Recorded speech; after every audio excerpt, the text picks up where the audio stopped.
Greetings. I wanted to review how to download an IEP summary from SpedTrack and then email it to teachers with a read receipt.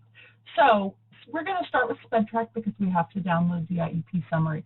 I'm going to come up here and I'm going to search for my student. For the purpose of training, I've just got a fake student created right here. Her name is New and her last name is Student, so that's why it says New Student. All right.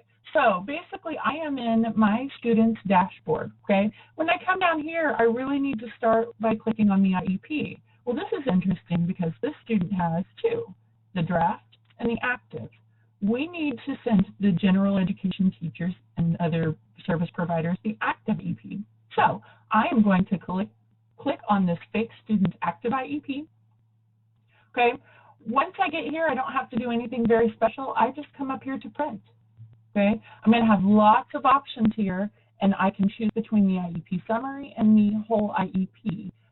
For the purpose of brevity and confidentiality, we're just going to start with the summary. Okay, if there is a behavior plan here, make sure that you also include that.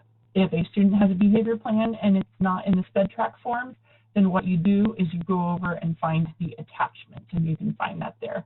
So anyway, teachers need a copy of behavior plans. Anyway, new student, my fake student, she does not have a behavior plan, so I'm just going to click on View or Print Selected Forms, okay? So I'm right here. Now what happens is it pops up down in my corner here. I can also go the back doorway around and I can open up my file. So there are a couple of ways to do this. So what I've got here is I have her summary, okay? So I need to save it. That's the first thing I have to do, okay?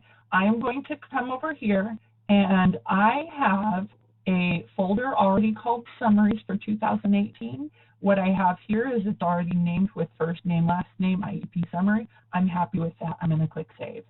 So now I have saved the IEP Summary in a place I can find it. The next step is to actually send it. So I'm going to open up my email.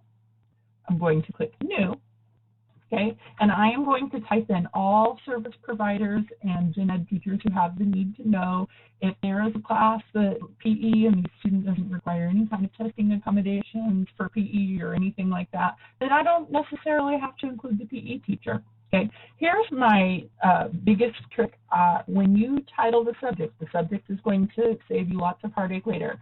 IEP Summary, or however you want to name it, okay, I would suggest you include some sort of student identifying information. So I don't really like to type student first name, last name, but my kid's name is a new student, so I'm going to call it an S, because when you get the responses from the teachers, it will only respond with your subject line, and if they all say IEP Summary, you're not going to know which teacher goes with which kid. So please include some sort of identifier. Right here, I am going to include the information that the teacher needs to know. I'm going to say I'm the case manager. If there are any difficulties or concerns or things that we want to celebrate, please let me know. This is also the place where you want to comb through the present level, and if there is any kind of information the teachers need to know, please include that in this little paragraph, because it will not, the summary does not include the present level. So if a parent has notified us that the student is taking a new medication at the start of the year, you need to include that. If the present level says that the student has restroom privileges and the accommodations don't say that, you need to include it here. So just a couple of notes as to what to include to the teacher. Make sure they know everything is confidential. Then I'm going to attach my file. Okay, so I'm going to have to browse and find where I left it. And I left mine on the desktop users, Carter. So here's my pathway if you ever need to know that. I found my summary. I'm going to insert. I can now see that my attachment is right here. Now there's one last thing, because this is our proof that our teachers have read it according to district policy. I am going to request a read receipt, okay? So once I have, not delivery receipt, but basically the teacher will have to say, yes, I have read this email. Click send, and then we're done. Since I emailed it to myself, then it's going to show up in my inbox. So let me show you. Let's pretend for a minute that I'm the gen ed teacher, and I'm getting 100 of these today, by the way. When I click on this as the gen ed teacher, then it actually says, do you want to send a receipt? Yes.